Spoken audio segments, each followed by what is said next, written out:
Hi, I'm Amanda, and my sister Sarah has always been known as the golden child. My parents constantly prioritized her above me, even though she was 3 years my junior. I mean, they weren't completely indifferent to me. All they could do was favor her. Everyone on the debate team smiled and nodded when I was named to it. The cheerleading squad celebrated Sarah's arrival with a celebration. We visited the outlet mall whenever I required new clothing. Sarah would go on a shopping binge at the posh stores downtown whenever she needed new clothes. In many ways, Dad was the same. He took Sarah to the park on Saturdays, bought her ice cream, and would spend hours pushing her on the swings. On occasion, I would accompany them, following a few steps behind, and observe the bouncing of their dark hair as they laughed at jokes that I wasn't in on. It was almost made worse because Sarah wasn't harsh about it.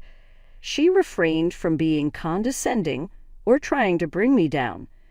While I learned to flourish in the background, she stood there, a charming little sponge, taking up all the attention. Our connection was pleasant. It wasn't close, but neither of us felt threatened. Our relationship was delicately balanced, like two planets in orbit around the sun. We were never in danger of crashing, but we also were never truly connected. Because I couldn't receive the support I needed at home, I dove headfirst into my studies. Toiled away, but Sarah was happy to rely on her charisma and our parents' pampering. I erected a fortress around my heart with every A+, academic honor, and word of praise from my teachers. Teachers would compliment Amanda on her maturity level, telling my parents this at conferences. Such a dedicated student. After giving Sarah a friendly smile and a helping hand with her homework or consoling her over a small social drama, my parents would quickly head home. Things were the way they were, and I fooled myself into thinking I could live with that. In hindsight, I should have recognized the warning signals. The way Sarah's grin would narrow in triumph when I accomplished something she failed to do. The jealousy that flashed across her face whenever our parents looked at me. The subtle way she'd redirect conversations to herself whenever I was in the spotlight. But I was too busy trying to prove myself. Too focused on being the perfect daughter, even if I could never be the favorite one. I thought if I just worked hard enough, achieved enough, maybe one day they'd see me. Really see me for who I was. College was my escape. Finally, a place where hard work actually meant something. Where being the responsible one was an asset rather than a consolation prize. I got into State University with a partial scholarship. All those straight A's finally paid off. I threw myself into campus life with the same intensity I'd applied to high school. While other freshmen were struggling to adjust, I was thriving. I joined the business club, made the dean's list, and landed an internship at Preston and Associates, one of the top financial firms in the city. "You're a natural," my supervisor told me during my internship evaluation. "We'd love to have you join us full-time after graduation." I practically floated home that day. For once, everything was falling into place according to my plans, not anyone else's expectations. Meanwhile, Sarah started college 3 years after me. Mom and Dad paid her full tuition, set her up in a fancy apartment near campus, and gave her a monthly allowance that was more than I made at my part-time job. "Your sister needs to focus on the college experience," Dad explained when I pointed out the disparity. "You're different. You actually enjoy studying." He wasn't wrong. While I was building my future, Sarah was building her social media following. Her Instagram was full of party photos and spring break adventures. Every time I visited home, she had a new story about some crazy night out. "You should come party with us sometime," she'd say, knowing full well I was too busy with my internship and studies to join her. After graduation, Preston and Associates made good on their offer. I started as a junior analyst and rented a small but decent apartment downtown. It wasn't much, but it was mine, earned with my own hard work. That's where I met James. He was the financial director. Tall, clean-cut, with kind eyes and a quiet confidence that made my heart skip. We started running into each other in the break room, then at company happy hours. Finally, he asked me to dinner. When he proposed 6 months later, I was over the moon. He did it properly, down on one knee at our favorite restaurant, with a ring that must have cost him at least 3 months' salary. I couldn't wait to tell my family. We arranged a dinner at my parents' house. Sarah, who'd recently graduated and moved back home, would be there too. She'd been working some entry-level marketing job, though from her social media, it seemed like she spent more time at happy hours than at her desk. The dinner started well enough. Mom made her famous pot roast. Dad opened his best wine. James charmed them all with stories about his work and plans for the future. "Amanda really lucked out with you," Mom gushed, touching James's arm. "Such a responsible young man. They make such a perfect couple," Dad agreed, beaming at us. "When's the wedding?" For once, all the attention was on me, and it felt amazing. But across the table, Sarah sat picking at her food, her face growing darker with each passing minute. I caught her staring at my engagement ring, her lips pressed into a thin line. Every time James spoke, she would roll her eyes slightly or shift uncomfortably in her chair. James and I decided not to rush into the wedding. We started looking at venues on weekends, discussing color schemes over dinner, and dreaming about our future together. I'd never been happier. That all changed on a Tuesday evening. I remember it was Tuesday because I had just finished my weekly video call with my wedding planner. I was still in my work clothes when James knocked on my door. Something was off. He usually texted before coming over, and his face was like a thundercloud. "We need to talk," he said, pushing past me into the apartment. His voice was cold, nothing like the warm, gentle tone I was used to. "What's wrong?" I asked, my stomach already knotting with anxiety. He pulled out his phone and started scrolling. "Care to explain these?" My heart stopped as he showed me photo after photo. There I was, or someone who looked like me, in compromising positions with different men. Screenshots of explicit text conversations filled his screen, all allegedly from me to various guys. "James, that's not. I never." My voice shook as I tried to make sense of what I was seeing. "These are fake. I've never cheated on you." "Fake?" He laughed bitterly.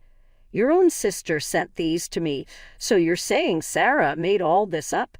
Created fake photos and messages just to break us up? Why would she do that?" "I don't know why she'd do this, but James, please look at my phone." I scrambled to grab it from the coffee table. "Check everything. There's nothing like this on there. I've never cheated on you." "Don't bother." He cut me off, stepping back when I tried to hand him my phone. "I trusted you, Amanda. I thought you were different, but you're just like all the others, a lying, cheating traitor." "James, please," I begged, tears streaming down my face. "You know me. You know I wouldn't do this." But his eyes were cold and distant. "We're done. Don't try to contact me again." The door slammed behind him with a finality that shattered my world. I tried calling him immediately. Straight to voicemail. Text messages wouldn't go through. Emails bounced back. He blocked me everywhere. I collapsed onto my couch, my whole body shaking with sobs. How could this be happening? How could he believe I would cheat on him? And Sarah, my own sister, had done this to me. The hours blurred together as I cried until I had no tears left. My phone kept lighting up with concerned messages from friends and coworkers. Apparently, James had already started spreading the word about my infidelity. After crying myself to sleep, I woke up the next morning with one purpose: confronting Sarah.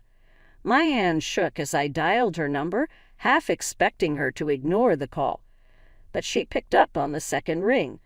"Well, if it isn't my cheating sister," she answered, her voice dripping with mock sweetness. "Why did you do it?" My voice cracked. Why would you fake those photos and messages? She laughed, actually laughed. The sound made my blood run cold. Oh, come on, Amanda. Did you really think I'd let you have your perfect little happily ever after? You, married to a successful, handsome guy like James? Please, what are you talking about? You don't deserve him. Her voice suddenly turned vicious. You don't deserve any of it? The perfect job, the perfect fiancé. Who do you think you are? I felt like I'd been slapped. Sarah, we're sisters. Sisters, she sneered. Please, you're nothing but second best, Amanda. You always have been, and you always will be. Did you really think you'd get to marry someone like James before me? That's not how this works. In that moment, 25 years of sisterhood shattered. All those memories, the shared rooms, whispered secrets, forced smiles at family gatherings, they all took on a different meaning. Every eye roll, every backhanded compliment, every moment of tension suddenly made sense. You've been jealous of me this whole time, I whispered, the realization hitting me like a truck. Jealous? She laughed again. Don't flatter yourself. I'm better than you in every way. I just couldn't stand watching you play house with James when we all know you don't deserve him. I drove to my parents' house that afternoon, desperate for support. Surely they'd believe me. Surely they'd see what Sarah had done. I was wrong. Amanda, honey, Mom said, shaking her head. Why are you trying to blame your sister for your mistakes? But I didn't make any mistakes. I practically shouted. Sarah faked everything. She admitted it to me.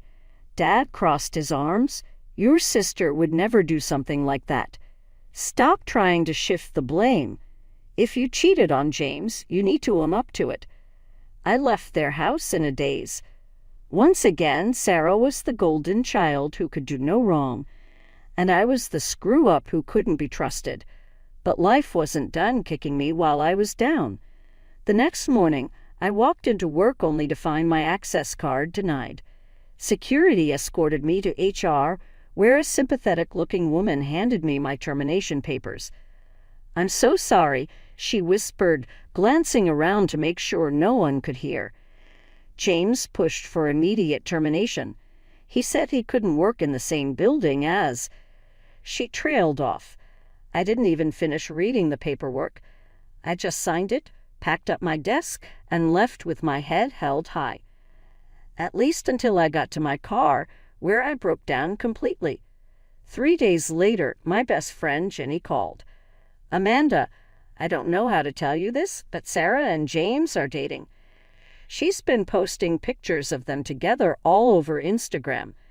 She's saying she's been helping him heal after your betrayal. I hung up without responding and threw my phone across the room. In the span of a week, I'd lost my fiancé, my job, my family's trust, and now my sister was dating the man she helped me lose. I needed revenge. I missed you, baby. She cooed loud enough for my phone's microphone to pick up. James is so boring compared to you. I collected 3 weeks' worth of videos.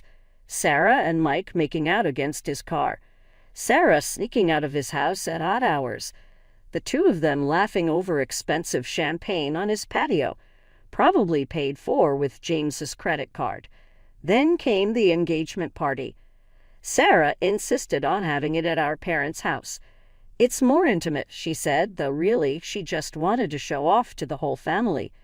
James had proposed with a ring twice the size of the one he'd given me. The house was packed with relatives, friends, and James's entire family. Sarah held court in the living room, showing off her ring to anyone who'd look. Mom and Dad beamed with pride, while James's parents kept commenting on what a perfect couple they made. I'd like to make a toast, I announced, standing up during a lull in the conversation. All eyes turned to me. Sarah shot me that superior look I'd grown so used to, the same look she'd given me 2 years ago when she'd stolen my fiancé. Poor thing probably thought I was about to give some gracious speech about being happy for them. I have something to share with everyone, I continued, connecting my phone to the TV. A little engagement present, you might say. The first text messages appeared on the screen. Sarah's face went white. What is this? James stood up, squinting at the messages. Oh, just some conversations between your fiancé and her boyfriend, Mike, I said calmly. There's quite a lot of them. They particularly enjoy discussing how boring you are, James. But hey, at least you're rich, right? That's not. Sarah stammered. And here's some video evidence in case anyone has doubts, I continued. I played the clips one by one. Sarah and Mike kissing.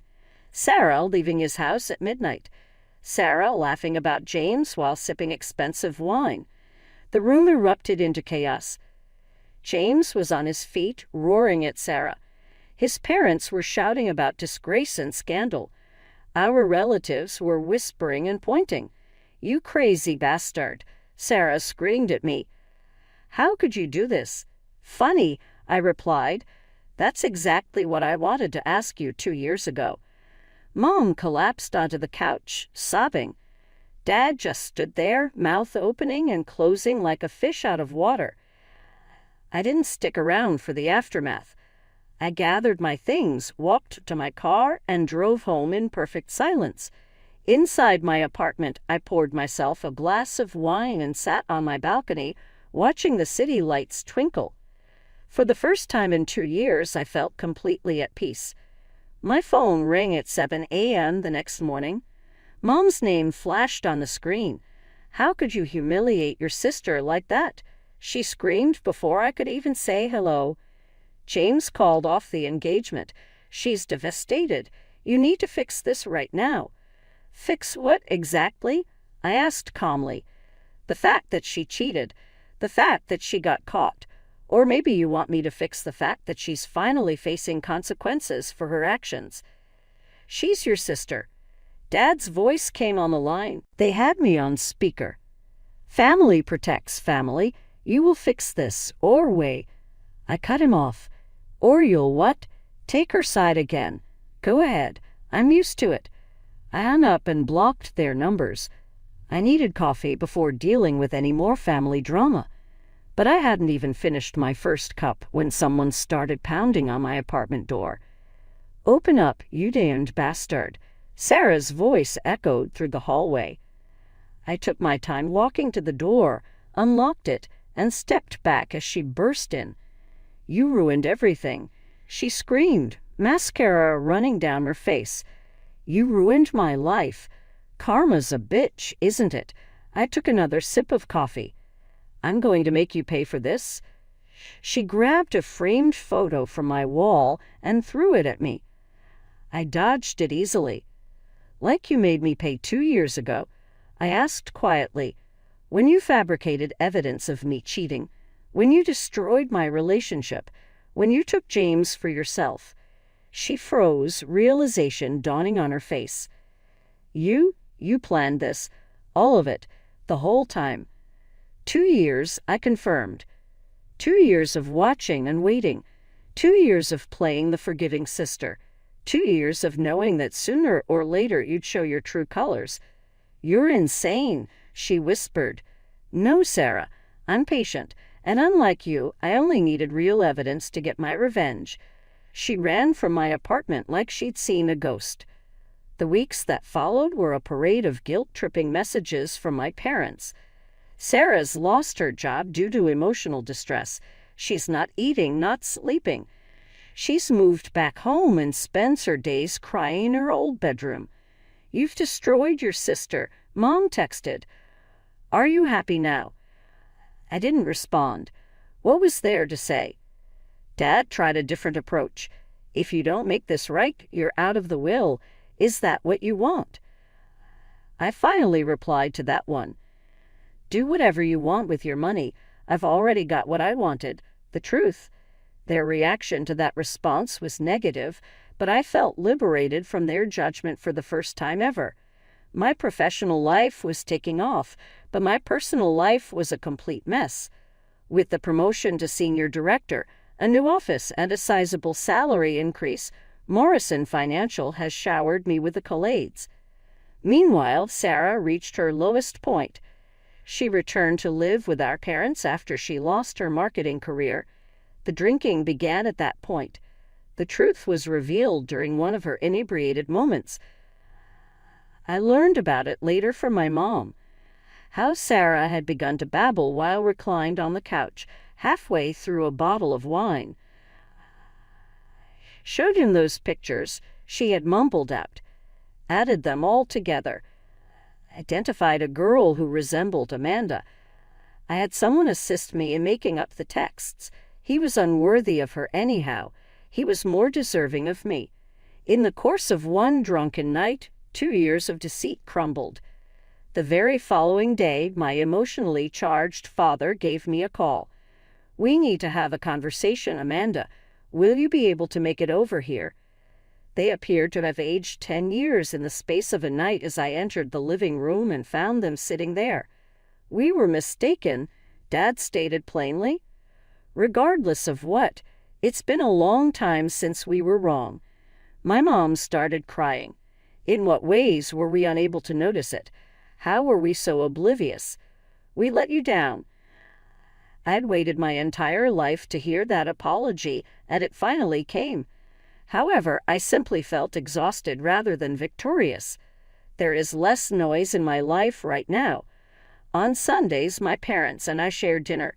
We still have our share of tense moments and stubborn habits, so we're far from ideal.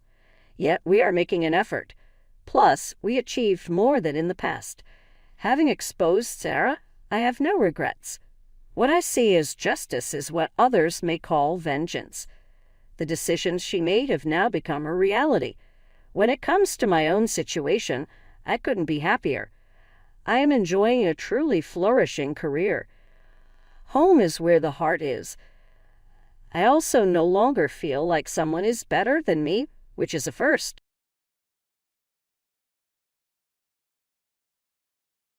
Hi, everyone. My name's Jennifer Aaron, and I'm a 23-year-old nurse living in Austin, Texas. That's how my introduction used to go until last week. "Jennifer, honey, just play along," my mom, Susan, said as she adjusted her hair in the mirror. "Alex makes me feel young again, and I don't want anything ruining this." "Mom, you're asking me to pretend to be your sister. Can you even hear yourself?" She sighed, her patience thinning. "Your father's been gone for 15 years. It's time we moved on. Alex is different, successful, respected, wealthy.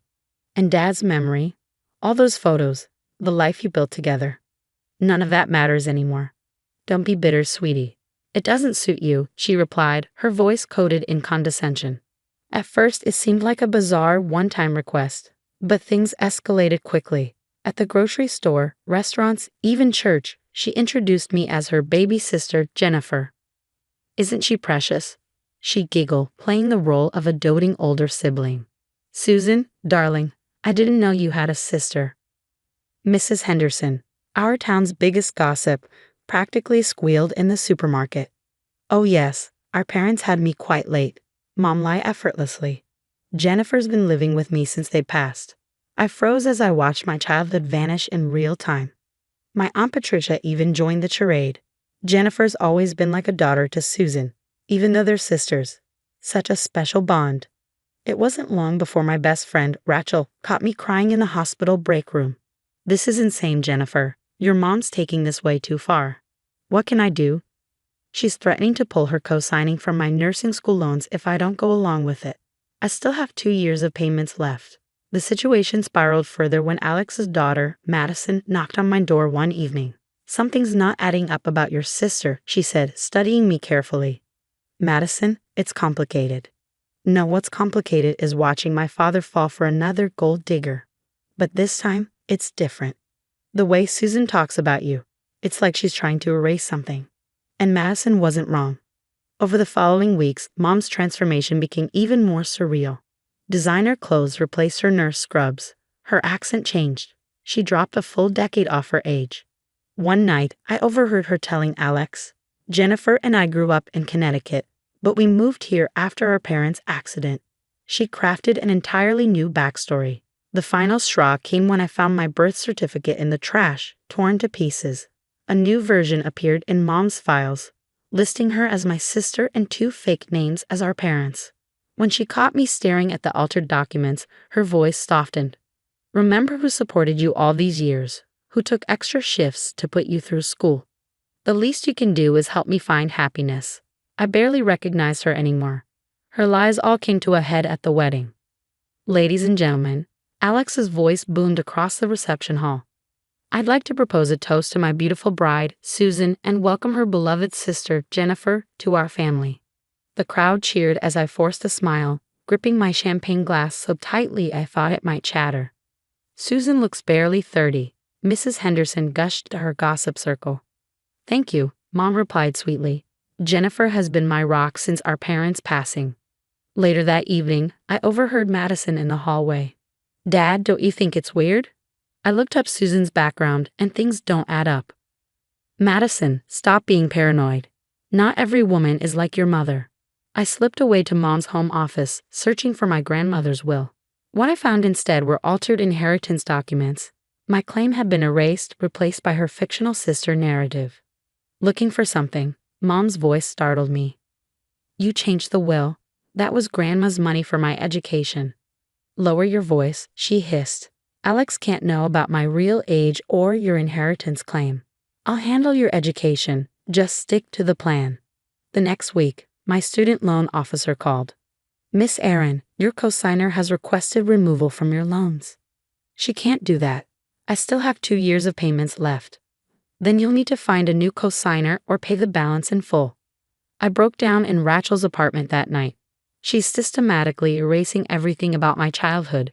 I sobbed. Jennifer, this isn't just wrong. It's illegal, Rachel said, her face grim. The next day, she showed me a Society page article about Mom's charity work. The dates didn't match her new backstory.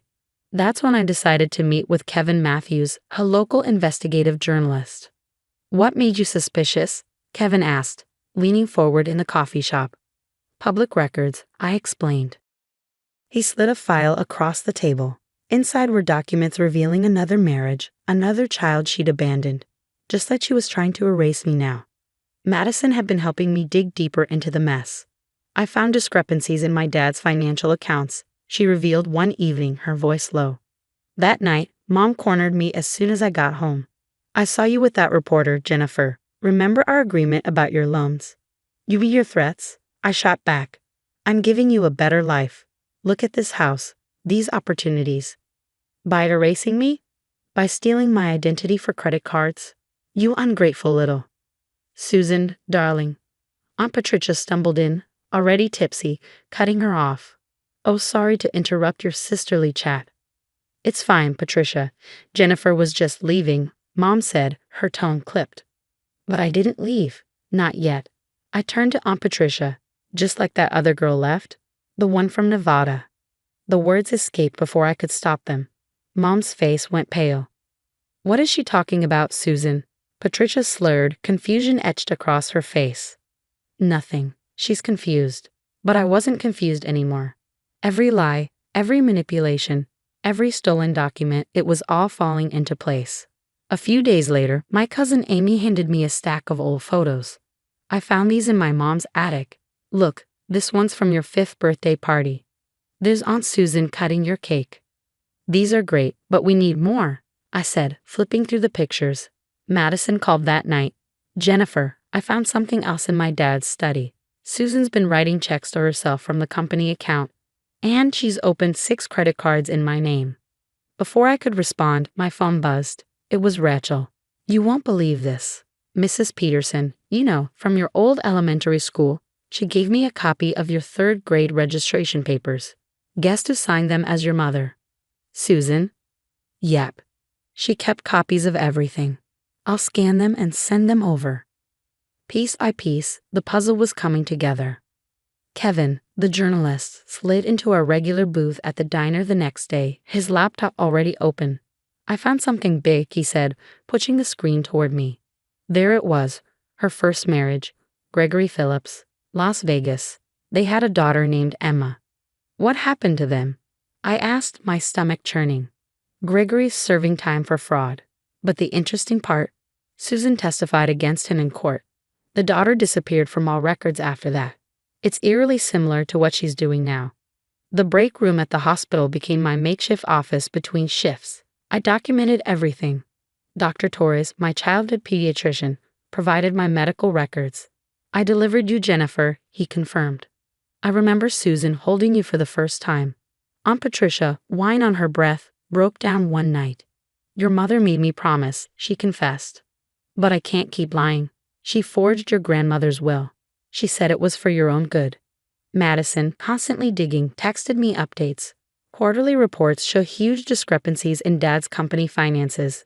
Susan's been cooking the books. Kevin helped me trace her pattern over the past 20 years. Multiple identities, multiple cities. She targeted wealthy men, crafted new personas, and left destruction in her wake. Rachel helped me organize the evidence chronologically. My birth certificate, torn but restored. School records and registration forms signed by Susan as my mother. Medical files from my infancy. Photos proving the life we once had. Bank statements showing identity theft. Forged documents. Don't forget the videos, Madison said, handing me a flash drive. Every public event where she introduced you as her sister. Every contradiction in her story. My phone lit up with a text from Mom. Coming to Alex's charity gala tomorrow night. Another buzz followed, this time from Aunt Patricia. Susan's nervous. She knows you're up to something. I stared at the wall in my small apartment. A college of evidence meticulously organized.